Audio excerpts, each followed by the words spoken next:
Good afternoon students. कल के first lecture में हमने देखा था कि व्हाट इज़ इलेक्ट्रॉनिक क्या है, इसके बारे में देखा था। इस चैप्टर का इंट्रोडक्शन देखा था। देन उसके बाद हमने डिस्कस किया था क्या होता है इलेक्ट्रिसिटी। तो इलेक्ट्रिसिटी क्या था, एक हमारा इनविजिबल फोर्स था जो कि प्रोड्यूस हो रहा था हीट, लाइट, मोशन और एनी अदर फिजिकल क्वांटिटी से।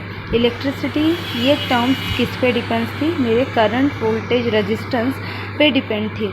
तो इलेक्ट्रिसिटी या इलेक्ट्रिक चार्ज क्या था, जो कि एक इलेक्ट्रिसिटी को प्रोड्यूस कर रहा था। इलेक्ट्रिक चार्ज को हम मेज़र कर रहे थे कूलम्स में। इलेक्ट्रिक चार्ज को किस में हम मेज़र कर रहे थे, कूलम्स में। देन उसके बाद हमने डिस्कस किया था कि करंट क्या होता है। तो करंट क्या होता है, current it is the rate of flow of charge, जो कि फ्लो करवा रहा था मेरे चार्जेस को। देन करंट को हम किस में मेज़र कर रहे थे, करंट को हम एम्पियर में मेज़र कर रहे थे। नाउ उसके बाद सेकेंड पॉइंट है हमारा पोटेंशियल डिफरेंस। पोटेंशियल डिफरेंस क्या होता है, तो पोटेंशियल क्या है कि मेरा पॉसिबिलिटी ऑफ डूइंग वर्क। अगर मुझे किसी काम में काम करना है, मान लो मुझे 1 किलोमीटर वॉक करना है, तो मुझे उस वॉक के लिए कुछ पोटेंशियल लगेगा, कुछ एनर्जी लगेगा। उसी को हम क्या बोलते हैं, energy. Energy is nothing but potential. क्या हो गया, मुझे 1 किलोमीटर वॉक करना है तो उसके लिए मुझे कुछ एनर्जी चाहिए। वो कितनी एनर्जी चाहिए वो डिपेंड होगा क्या वर्क है। तो वही पोटेंशियल क्या रेफ़र कर रहा है, potential is nothing but, potential is refer possibility of doing work. वो क्या रेफ़र कर रहा है कि मुझे जो वर्क कंप्लीट करना है उसके लिए कितना पोटेंशियल चाहिए, is nothing but potential. Then any charge has been potential. किसी हर चार्जेस के पास क्या है, कुछ ना कुछ तो पोटेंशियल है, उसके पास कुछ तो एनर्जी है। उसी एनर्जी से वो क्या कर रहा है, अपना वर्क कंप्लीट कर रहा है, to do the work. Moving another charge, वो वर्क कंप्लीट करने के बाद वो क्या कर रहा है, अनदर चार्ज को क्या कर रहा है, मूव कर रहा है, या फिर अट्रैक्शन कर रहा है या रिपल्शन कर रहा है। एक चार्ज क्या कर रहा है, अनदर चार्ज को अट्रैक्ट कर रहा है अपनी ओर, मुझे उसको वो वर्क कंप्लीट कराने के लिए, और वो attraction is nothing but repulsion. When one charge is different from other, एक चार्ज क्या है, एक जैसे है क्या सारे चार्जेस, नहीं। एक चार्जेस वो ऑब्वियसली दूसरे चार्जेस से क्या है, डिफरेंट है। There must be a different potential between them. तो उसका पोटेंशियल क्या होगा, अगर मेरे चार्जेस क्या है, सेम नहीं है, हर चार्जेस क्या है, अदर है, तो सभी का पोटेंशियल क्या होगा, डिफरेंट होगा। The unit of potential difference, potential difference का यूनिट क्या है, वोल्ट है, जिसको हम रिप्रेजेंट कर रहे हैं V से। अब वोल्ट क्या होता है, यूनिट क्या है मेरा पोटेंशियल डिफरेंस का, volt is nothing but voltage. Voltage का यूनिट क्या है मेरा V, जैसे हमने कल देखा था करंट का यूनिट एम्पियर, उसी तरह वोल्टेज का यूनिट क्या है मेरा V। अब वोल्ट क्या होता है, तो volt is defined as the difference of potential between them. Volt can be defined as difference of potential between 2 point of conductor। Volt क्या डिफाइन कर रहा है, डिफरेंस ऑफ पोटेंशियल। मेरे पास क्या है, एक A कंडक्टर है, और सेकेंड थिंग मेरे पास क्या है, B कंडक्टर है। ये मेरा A कंडक्टर है, ये मेरा B कंडक्टर है। ऑब्वियसली इसके पास चार्जेस कुछ अलग है, देन मेरे B के पास चार्जेस कुछ अलग है। ये कंडक्टर A, ये कंडक्टर B, इन दोनों का difference, the volt can be defined as difference of potential between 2 points of conductor carrying a amount of current। अब इसके पास कुछ अलग चार्ज है, इसके पास कुछ अलग चार्ज है, लेकिन दोनों को एक दूसरे के साथ क्या होना है, रिपल्शंस करना है। वो A चार्ज किसको अट्रैक्ट कर रहा है, B चार्ज की ओर, B चार्ज किसको अट्रैक्ट कर रहा है, A चार्ज की ओर। तो इनका रिपल्शन होने के लिए जो मुझे करंट, अब इस कंडक्टर में कुछ चार्ज है तो ऑब्वियसली यहाँ करंट आए फ्लो होगा, तो इसको रिपल्शन होने के लिए, अब मान लो इस कंडक्टर को ज्वाइन होने के लिए जो मेरा अमाउंट ऑफ करंट लग रहा है वो कितने एम्पियर लग रहा है, 1 एम्पियर करंट लग रहा है। When the power dissipated been, अब पावर कितना लग रहा है, when the power is dissipated is equal to the 1 watt. मुझे ये दोनों का पोटेंशियल डिफरेंस, ये दोनों के बीच का, ये दोनों कंडक्टर के बीच का मुझे क्या कैलकुलेट करना है, वोल्टेज V को कैलकुलेट करना है। तो इसमें कितना करंट फ्लो हो रहा है, मान लो 1 एम्पियर का करंट फ्लो हो रहा है, तो उसमें पावर कितना डिसिपेट हो रहा है, तो पावर कितना डिसिपेट हो रहा है मेरा 1 वैट। वैट ये क्या है, मेरा पावर का यूनिट है। देन अब उसके बाद सेकेंड थिंग हम देख रहे हैं रेजिस्टेंस। रेजिस्टेंस को अगर सिम्बॉलिकली रिप्रेजेंट किया जाए तो रेजिस्टेंस कुछ इस तरह हम रिप्रेजेंट करते हैं। ये उसका नोड हो गया, ये सेकेंड नोड हो गया, ये स्टार्टिंग नोड, ये एंडिंग नोड। रेजिस्टेंस को हम डिनोट करते हैं आर से, कैपिटल आर से। रजिस्टर का सिंबॉलिक रिप्रेजेंटेशन क्या है, कुछ इस तरह का है रेजिस्टेंस, और उसको रिप्रेजेंट किससे कर रहे हैं हम, आर से कर रहे हैं। तो रेजिस्टेंस ये होता क्या है, why use of electronic circuit, electronic circuit में हम रेजिस्टेंस का यूजेस क्यों कर रहे हैं। तो रेजिस्टेंस ये क्या करता है, एक अपोजिशन जैसा वर्क करता है। जैसे मान लो मेरा करंट 2 एम्पियर है, ठीक है, I इज इक्वल टू कितना है मेरा करंट, अभी उस सर्किट में 2 एम्पियर का करंट फ्लो हो रहा है, और वहीं पर अगर रेजिस्टेंस क्या होगा, उस रेजिस्टेंस जितना ज़्यादा होगा उतना ही करंट क्या होगा, कम होगा। तो यहाँ पर रेजिस्टेंस कितना ओम है मेरा, 8 ओम। ओम ये क्या है, यूनिट है किसका, मेरे रेजिस्टेंस का। तो ये अपोजिशन की तरह कैसे वर्क करता है। Why use of electronic circuit, electronic circuit में हम रेजिस्टेंस का क्यों यूज़ कर रहे हैं, उसका क्या रोल है। हमने अभी तक देखा कि करंट क्या होता है, करंट है rate of flow of charge, और वोल्टेज क्या है, पोटेंशियल है, पोटेंशियल है जो हमें वर्क करने के लिए कितना चार्जेस लग रहा है, वो क्या है मेरा, वोल्ट है। लेकिन ये रेजिस्टेंस क्या है, तो रेजिस्टेंस है मेरा अपोजिशन है, जो कि क्या कर रहा है, लिमिट कर रहा है अमाउंट ऑफ करंट को।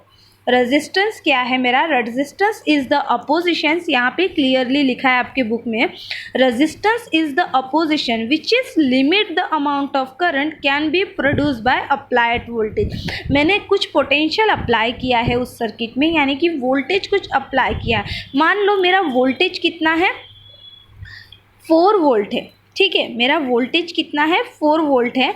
मैंने 4 वोल्ट का वोल्टेज अप्लाई किया, तो रेजिस्टेंस क्या कर रहा है, मैंने उसी सर्किट में रेजिस्टेंस को कनेक्ट किया है। तो रेजिस्टेंस अपना क्या रोल कर रहा है, क्या वर्क कर रहा है, वो इज़ द अपोजिशन, क्या कर रहा है, वो अपोज कर रहा है किसको, करंट को अपोज कर रहा है। किसको कंट्रोल कर रहा है, limit the amount of current को। करंट को क्या कर रहा है, रेजिस्टेंस कंट्रोल कर रहा है। तो इसकी डेफिनेशन कैसी आएगी आपकी रेजिस्टेंस की, resistance is the opposition which is limit the amount of current that can be produce by applied voltage. मैंने अप्लाइड कुछ वोल्टेज अप्लाई किया था, वी अप्लाई किया था, जिससे मेरे सर्किट में क्या हुआ, करंट प्रोड्यूस हुआ।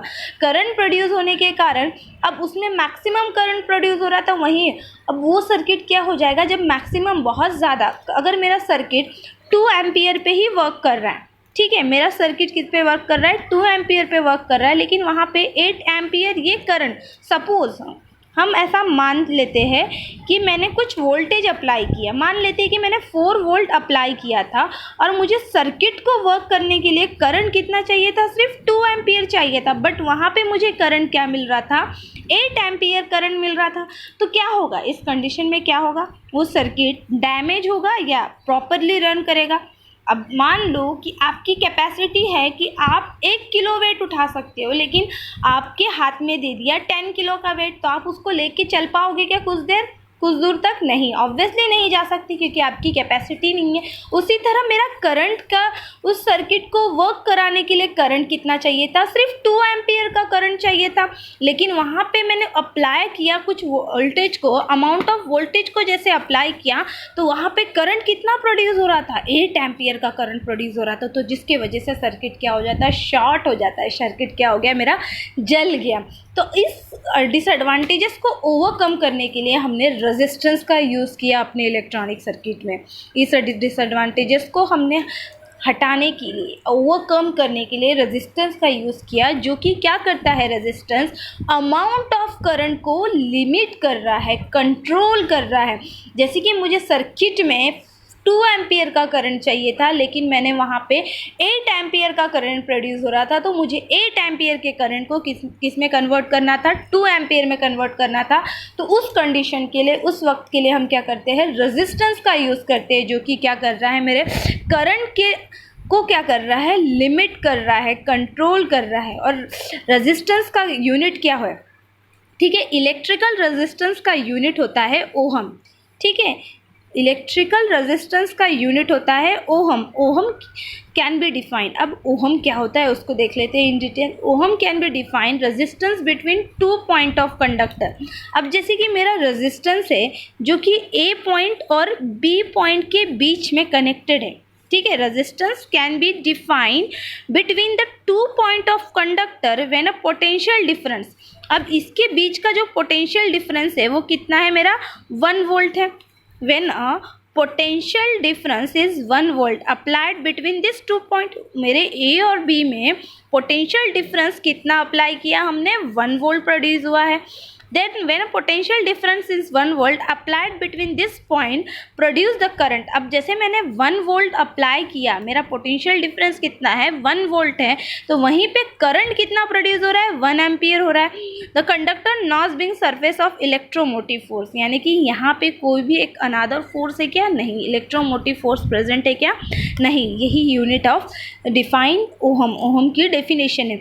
बाय यूजिंग ओहम्स लॉ, ये ओहम्स लॉ ने हमारे बाय यूजिंग ओहम्स लॉ ने डिफाइन किया मेरा रिलेशन, किसके बीच का रिलेशन डिफाइन किया ओहम्स लॉ ने, मेरे वोल्टेज, करंट एंड रेजिस्टेंस के बीच का। अब ये तीनों क्या है, बहुत ही इम्पॉर्टेंट पार्ट है मेरे किसी भी इलेक्ट्रिकल सर्किट को समझने के लिए। अब ये वोल्टेज क्या होता है, करंट क्या होता है, देन रेजिस्टेंस क्या होता है, हमने पढ़ा। तो इन तीनों के बीच में क्या है, एक बेसिक रिलेशंस है जो कि क्या है, तो वो हमने पढ़ा ओहम्स लॉ में। अभी मान लेते हैं ओहम्स लॉ हम आगे कॉपी में डिटेल में पढ़ेंगे डीपली, बट मान लेते हैं ओहम्स लॉ ने डिफाइन किया V is equal to voltage is the product of current and resistance. मेरा V क्या है, प्रोडक्ट है किसके, करंट और रेजिस्टेंस के, मतलब अमाउंट ऑफ V की वैल्यू किसके इक्वल आएगी, product of current and resistance की। V is represent potential difference in volt across the circuit having resistance R in ohm. V क्या रिप्रेजेंट कर रहा है, आपका पोटेंशियल डिफरेंस रिप्रेजेंट कर रहा है वोल्ट अक्रॉस द सर्किट। उसमें रेजिस्टेंस क्या है, मेरा R ओहम है, जो कि करंट क्या कर रहा है, कैरी कर रहा है I एम्पियर का। तो उनके उसका रिलेशन क्या था, V is equal to product of I into R, यानी कि I is equal to V divide by R। This is the ohm's law. ये किसका फंडा है, मेरे ओहम्स लॉ का फंडा है। अब मैं इस इलेक्ट्रिकल सर्किट से ओहम्स लॉ को अच्छे से इन डिटेल देखते हैं। अब इलेक्ट्रिकल सर्किट शो, ये जो आपको एक ये जो सर्किट है, ये सर्किट क्या है आपकी, एक इलेक्ट्रिकल सर्किट जो कि सिंपल सर्किट है। आप देख रहे हो द सर्किट, ये सर्किट में जो पाथ है वो क्लोज पाथ है। कहीं से भी आपको ऐसे जैसे कि यहाँ पे मैंने एक बैटरी को कनेक्ट कर दिया, ठीक है, ये मेरी पॉजिटिव टर्मिनल है। पॉजिटिव टर्मिनल हमेशा आपका बड़ा होगा, नेगेटिव टर्मिनल का साइन हमेशा आपका छोटा होगा।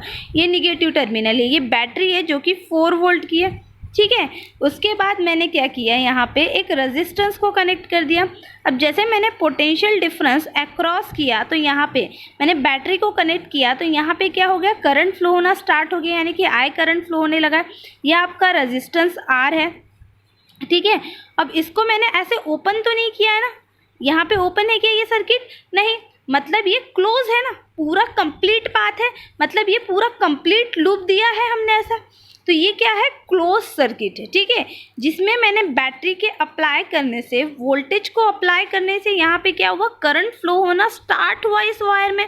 मतलब यहाँ पे पूरा करंट फ्लो हो रहा है। अगर यहीं पे कुछ वायर आपका कटा हुआ होता तो ये यहाँ पे करंट फ्लो होता कि नहीं, इस पॉइंट पे आके स्टॉप हो जाता, बिकॉज ओपन पाथ मिल जाता उसको।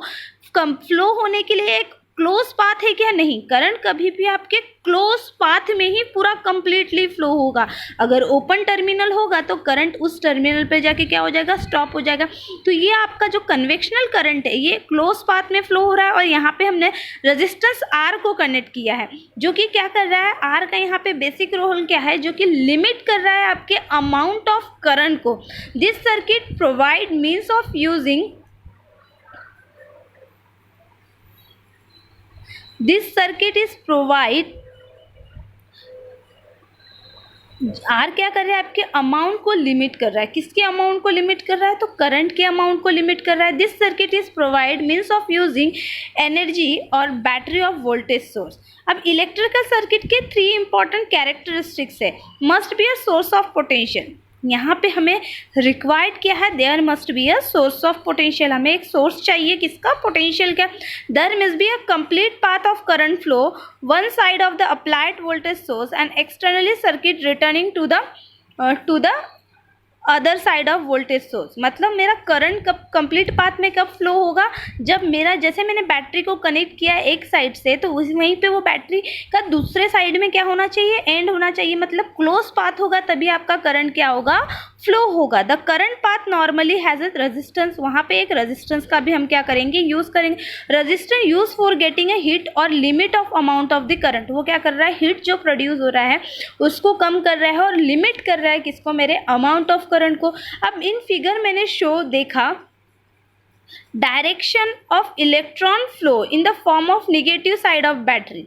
अब देखो ये फिगर में मेरा करंट कैसे फ्लो हो रहा है, पॉजिटिव टू निगेटिव। करंट कभी भी कैसे फ्लो होगा आपके बैटरी में या किसी भी इलेक्ट्रिकल सर्किट में, जब करंट फ्लो होगा उसकी डायरेक्शन कैसी होगी, पॉजिटिव टर्मिनल से लेके निगेटिव टर्मिनल तक, मतलब वो कभी भी करंट फ्लो होगा हाइयर साइड से लोअर साइड तक। लेकिन वही इलेक्ट्रॉन के चार्जेस क्या होते हैं, इलेक्ट्रॉन की डायरेक्शन क्या होती है फ्लो होने की, तो अपोजिट टू करंट। मेरा current positive to negative flow हो रहा है, मतलब करंट कुछ इस तरफ फ्लो हो रहा है, बट इलेक्ट्रॉन कैसे फ्लो होंगे, निगेटिव टू पॉजिटिव। ये आपका करंट फ्लो हो रहा है, ये किसकी डायरेक्शन है, करंट की, और ये किसकी डायरेक्शन है, इलेक्ट्रॉन की। इलेक्ट्रॉन हमेशा निगेटिव टू पॉजिटिव फ्लो होगा। In figure direction of electron to flow from the negative side of battery, मतलब इलेक्ट्रॉन क्या कह रहा है, मेरे बैटरी के निगेटिव साइड से क्या हो रहा है, फ्लो हो रहा है। इन दैट इलेक्ट्रॉन की डायरेक्शन कैसी है फ्लो होने की, negative side to positive side through the resistance are the back to the positive potential of the voltage source. मतलब वो कैसे फ्लो हो रहा है, निगेटिव टू पॉजिटिव फ्लो हो रहा है, एंड देन वो एंड कहाँ हो रहा है, पॉजिटिव टर्मिनल किसके, बैटरी के, यानी कि वोल्टेज सोर्स के पॉजिटिव टर्मिनल पे जाके यहाँ पे क्या हो रहा है, वो इलेक्ट्रॉन मेरा स्टॉप हो रहा है इस टर्मिनल पे। मतलब इलेक्ट्रॉन कैसे फ्लो हो रहा है, इस डायरेक्शन में। मतलब ये जो डायरेक्शन है ये क्या दिखा रहा है, dotted line, it's a flow of electron and it's a flow of voltage, sorry it's a flow of current. The are back to the negative terminal of battery considering conventional direction of current, मतलब electron और current की क्या है, flow होने की direction कैसी है, opposite है।